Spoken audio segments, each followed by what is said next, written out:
trajet, ça permet de voir le monde en mouvement. On peut être qu'à un seul endroit à chaque fois et il y a une partie de moi qui ça rend hyper triste de ne pas pouvoir être partout.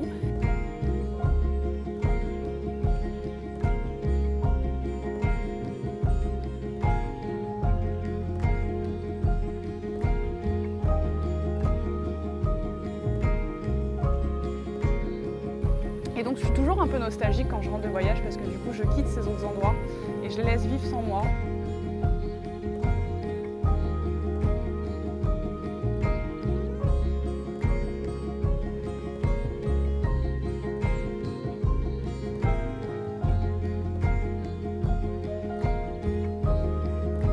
Ouais, je me projette généralement sur la moi qui est restée là-bas, qui continue de vivre dans cet univers alternatif.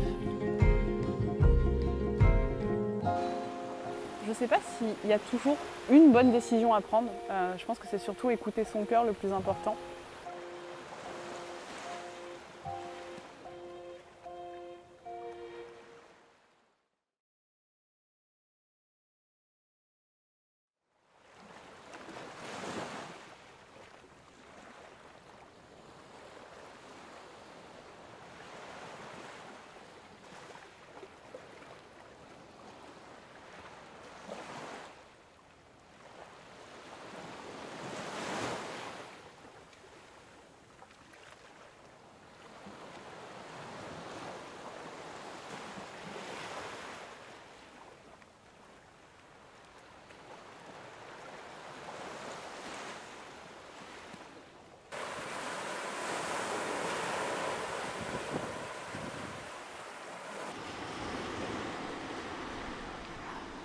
Je viens de terminer mon petit voyage à vélo, celui dont je parlais à la fin de la dernière vidéo. Et je suis super contente, ça s'est très bien passé. Je suis trop contente, ça m'a fait beaucoup de bien. Et là maintenant je suis à la mer pour quelques jours de repos après toutes ces aventures. Et là je sais pas, il doit être midi et demi, 13h, donc l'heure à laquelle normalement il y a plein de gens sur les plages pour pique-niquer et on est un dimanche et il n'y a personne, je suis seule au monde. J'ai la plage pour moi toute seule. C'est complètement fou et c'est pour ça que j'aime le mois de juin, j'arrête pas de vous le répéter, mais regardez, le mois de juin, tout est vide, il n'y a personne, c'est trop bien. Bon, ça dépend peut-être des coins, je suis peut-être dans un coin un peu perdu, c'est vrai que j'ai tendance à aller dans des espaces un peu perdus, j'aime bien fuir les sentiers battus et les coins touristiques, donc bon, forcément il y a toujours moins de monde. Mais je suis tellement contente et reconnaissante d'avoir cette plage pour moi ce matin et d'être là, avec la mer, ça fait tellement du bien. Donc voilà, je suis trop contente. J'espère que ça va continuer comme ça. Les vacances d'été s'annoncent plutôt bien pour le moment. Mais ouais, vraiment le mois de juin, c'est vraiment pour moi le meilleur mois de l'année, en tout cas le meilleur mois des vacances, ça c'est sûr.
Quand je pars en voyage comme ça, ou enfin dès que je vais quelque part et que je me déplace, c'est un peu l'aventure. Bon là c'était un voyage à vélo, donc c'était carrément l'aventure. Mais même là, au fil de mes petites promenades de ces derniers jours et tout, je ne peux pas m'empêcher du coup de ramasser plein de choses que je trouve par terre, notamment, enfin surtout des petites fleurs, des petites choses. Donc là j'ai une boîte carrément, je ne sais pas si, pas que ça s'envole, qui est remplie de petits trésors de voyage. Donc il y a des petites choses comme ça séchées. J'essaye de faire sécher les choses pour les conserver.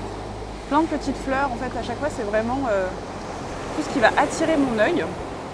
Il y a plein de trucs, des petits trucs en bois comme ça et je ramasse. Et là j'ai une boîte remplie, il y a même des trucs qui sont plus grands qui ne rentrent pas dedans. Donc j'espère que je ne vais pas les abîmer quand je vais les ramener en train. Mais voilà, c'est pour moi hyper précieux ces petits trésors de voyage. C'est plus que d'acheter un souvenir quelque part, c'est de ramener des petits trucs de nature. Alors bien évidemment, il ne faut pas arracher des trucs, prendre plus que de raison. C'est vraiment une petite collecte. Là c'est sur une semaine de voyage où j'ai collecté des fleurs qui sont tombées, des choses qui étaient là. J'ai rien arraché, j'ai rien pris de vivant et je fais attention à ne pas trop en prendre à chaque fois. Et là pareil sur la plage, bon, il y a des beaux cailloux, mais ça les cailloux j'en ramasse plus maintenant parce que faire attention. Et je préfère ne pas les ramasser les cailloux et les laisser sur la plage. Mais voilà, du coup c'est toujours chouette de ramasser plein de petites choses comme ça. Enfin ouais, voilà, c'est quelque chose qui a beaucoup de valeur pour moi, donc c'est ce que je continue à faire. Et j'aime bien en ramener aussi à mes amis et à mes proches, leur ramener des petits trésors comme ça ou faire des petites compositions. Et moi je trouve que ça a beaucoup plus de valeur qu'un objet et j'aime beaucoup ce genre de petits trésors.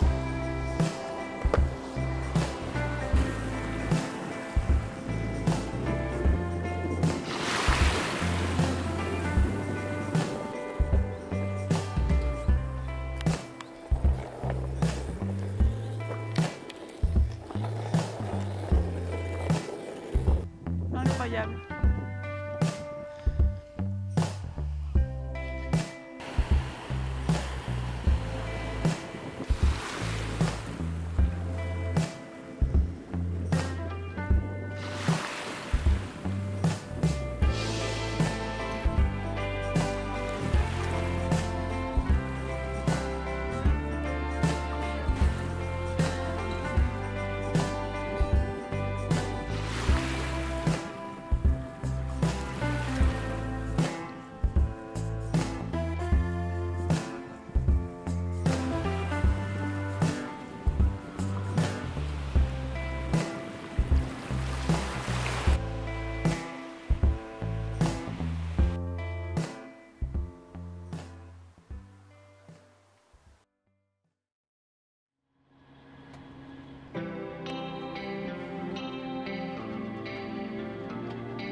Quand je filme comme ça des vidéos, je n'ai jamais de texte que j'apprends par cœur. C'est juste des petites notes qui sont posées sur un carnet.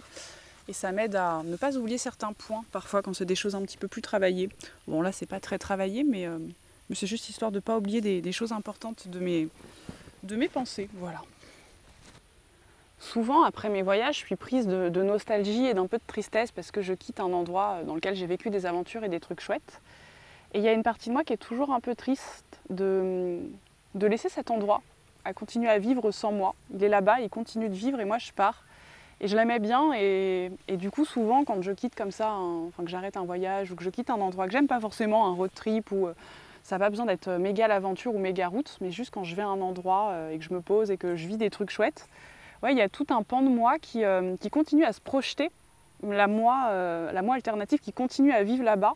Et il y a la moi du présent qui a fait le choix de rentrer et qui du coup vit dans cet univers alternatif. Et il y a l'autre qui continue de vivre là-bas. je vis un peu par procuration cet autre moi qui est encore là-bas et qui profite. Et ça me rend souvent un petit peu nostalgique et un peu triste. Et je mets plusieurs jours à me remettre de ça. Ouais, et tout ça me fait réfléchir à chaque fois sur le fait qu'il y ait partout, la vie, elle est partout en fait. Et on peut être qu'à un seul endroit à chaque fois. Et il y a une partie de moi qui ça rend hyper triste de ne pas pouvoir être partout et de voir la vie à tous ces endroits. Et quand je voyage, du coup, ça crée plein d'espaces alternatifs, des univers alternatifs qui se créent dans mon esprit qui n'existaient pas avant, puisque je découvre plein de nouveaux endroits.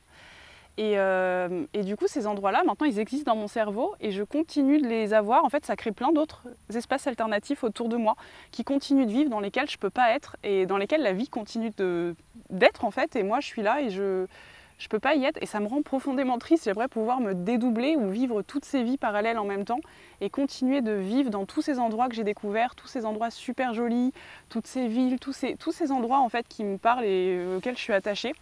Et il y a un côté hyper badant, je trouve, là-dedans. Et en même temps, je trouve ça chouette parce que ça augmente ma connaissance du monde, ça crée plein de nouvelles choses, ça ouvre à plein de choses, ça ouvre mon esprit créatif, ça m'inspire, ça me donne envie de plein de choses. Mais voilà, c'est assez particulier. Et donc je suis toujours un peu nostalgique quand je rentre de voyage parce que du coup je quitte ces autres endroits et je les laisse vivre sans moi. Et j'aimerais pouvoir continuer à y aller. En fait, ce que j'aimerais, c'est pouvoir créer des portails et me téléporter et pouvoir retourner dans ces endroits en un claquement de doigts dès que j'en ai envie. Malheureusement, c'est pas possible, mais j'ai la possibilité en fait de juste sauter dans des trains et d'y retourner quand je veux. Alors, bien évidemment, on le fait pas aussi souvent qu'on veut, mais il y a vraiment cette possibilité d'y retourner un peu quand on veut. Il y a toujours une question financière, une question de temps et voilà, des responsabilités qui font qu'on ne peut pas y aller. Mais c'est d'autant plus triste dans le sens où, là par exemple, mon voyage il s'est terminé. Et j'aurais pu continuer de voyager, j'avais le choix de le continuer par exemple. J'ai toujours le choix de le continuer ou de l'arrêter. Et du coup, cette simple décision, des fois, me prend un temps de cerveau incroyable parce que je me dis, je pourrais être prolongée de quelques jours. Surtout qu'en plus, moi, j'aime bien faire des voyages où c'est pas des trains très chers, où il faut réserver très à l'avance. C'est souvent, je prends des TER, des trains où c'est toujours le même prix, il y a plein d'horaires fixes. Et du coup, cette possibilité de modifier jusqu'à la dernière minute me rend complètement folle et fait exploser mon cerveau. Et comme j'ai cette possibilité infinie, cette liberté infinie à chaque fois, ça rend le truc encore plus complexe et encore plus difficile. Je sais que c'est un privilège énorme de pouvoir dire ça et que... Et voilà, c'est juste que le fait d'avoir beaucoup de liberté fait que ça peut me rendre un peu triste parfois, mais pour des raisons plutôt chouettes, parce que j'aime cette liberté, j'aime le fait de pouvoir faire ces choses-là. Je suis hyper reconnaissante et je sais que c'est un privilège, donc j'en suis hyper reconnaissante. Voyager, ça permet de voir le monde en mouvement, de voir le monde qui vit partout, de voir la vie, de voir l'immensité du monde aussi et sa diversité. Et ça me pousse toujours à beaucoup de réflexions chaque voyage. Elles sont toutes toujours différentes, mais à chaque fois, ça me fait du bien. Et là, franchement, ce voyage-là m'a fait beaucoup de bien, encore une fois. Ça peut paraître absurde et idiot, et ça peut paraître hyper bateau de dire ça, et en mode, ça n'a même plus de sens de le dire, parce que ça se trouve, je le dis à chaque fois. Mais là, pour le coup, celui-là m'a vraiment fait du bien. Ça fait longtemps que je n'avais pas ressenti autant de plénitude pendant un voyage, même si j'ai pas autant profité que je l'aurais voulu, parce que j'ai vraiment avancé vite et j'ai fait beaucoup de kilomètres. J'avais cette sensation d'avaler les kilomètres. Ce qui fait qu'il y a peut-être aussi ça aussi des fois, le fait de peut-être pas avoir assez profité me fait que j'aimerais retourner en arrière et peut-être retourner, refaire ce truc. En plus, il y a ce truc aussi, ce paramètre assez important, c'est que moi je voyage souvent dans des périodes de transition qui sont très courtes, au mois de juin et au mois de septembre, qui sont des périodes où c'est encore l'été, où il fait beau. Et en fait, c'est des périodes courtes où c'est hors saison. Et après, on passe sur des saisons quand je voyage au mois de juin, c'est très court, c'est pendant les périodes de vacances, avant les vacances scolaires, les journées sont les plus courtes, il n'y a encore personne, donc c'est sur une échelle de vraiment un mois. Et septembre, c'est pareil, parce qu'après on est au mois d'octobre et les journées ont vachement raccourci et il commence à faire froid. Donc j'ai vraiment ce tout petit continuum pour le faire, et du coup, si j'en profite pas, parfois j'ai vraiment ce petit continuum pour le faire. Et donc du coup, quand il reste encore quelques jours pour pouvoir continuer cette aventure, c'est vraiment toujours un déchirement pour moi de prendre une décision.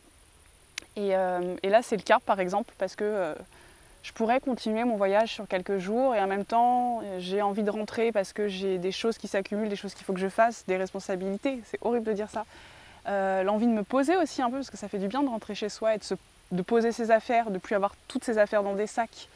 Il y a tellement de paramètres, mais voilà, comme là il y a encore un continuum de quelques jours où on est avant les vacances d'été, où il fait beau, les journées sont hyper longues, j'ai envie de prolonger. Et voilà, donc c'est toujours un peu ce truc cette limite. Je marche sur un fil de trouver le bon chemin, et je pense que chaque décision est bonne. Je peux rester, ce serait très chouette, je peux rentrer, ce sera très chouette aussi. Dans les deux, j'aurai des regrets, puisque j'ai toujours des regrets, et ça c'est très chiant. C'est vraiment difficile souvent à vivre ça, mais ouais, il y a... voilà, je sais pas trop où je veux aller avec tout ça, mais c'est juste, ouais, c'est difficile quoi, de faire des choix quand on a la liberté d'en faire. Et c'est horrible de dire ça parce que c'est vraiment un privilège. Ce privilège fait souffrir mon cœur quand même. Voilà, c'est très particulier. Parce que là, je suis rentrée du coup de ma petite aventure à vélo, et même si là je suis en pleine nature, j'ai la chance de pouvoir encore profiter un petit peu d'un espace chouette, mais il y avait vraiment cette possibilité, cette autre moi alternative, qui décidait de rester encore quelques jours et de profiter, mais qui était un peu fatiguée aussi, mais qui était contente de profiter encore de ce tout petit continuum de temps pour en profiter juste avant les vacances scolaires et pour profiter des journées les plus longues. Et il y avait cet autre moi qui rentrait à Paris et qui était triste et pas bien de rentrer, et qui en même temps était contente de se poser et de faire tous ces trucs qu'elle avait à faire qui la stressaient un peu. Voilà, il y a les deux moi là qui vivent chacune dans leur espace, et je ne sais pas laquelle est la plus heureuse. Je ne sais pas s'il y a toujours une bonne décision à prendre. Je pense que c'est surtout écouter son cœur le plus important. Mais c'est pas toujours évident, même quand on a un bon feeling avec ça et qu'on a un bon radar par rapport à ça, parfois les émotions et les sentiments prennent le dessus, et du coup d'avoir une prise de recul par rapport à ça, c'est pas évident. Moi je suis quelqu'un en plus de très spontané, je sais pas trop comment, parfois je vais être impulsive et je vais pas prendre du recul sur les choses, et je peux ressentir très fort les choses, et en fait après quand je prends le temps de réfléchir, je vois la situation complètement différemment parce que j'ai pris du recul et que mes émotions et mes sentiments se sont calmés. C'est un peu la tempête, et du coup j'ai l'impression de voir tout flou et de plus savoir quoi faire, et dans ce genre de moment je panique un peu, et ça peut m'arriver de faire le mauvais choix justement dans la panique, et c'est pour ça que je prends mon temps, toujours, à chaque fois que je me suis précipitée, généralement, j'ai toujours plus ou moins regretté, je crois, et vraiment je déteste cette sensation de regret, vraiment.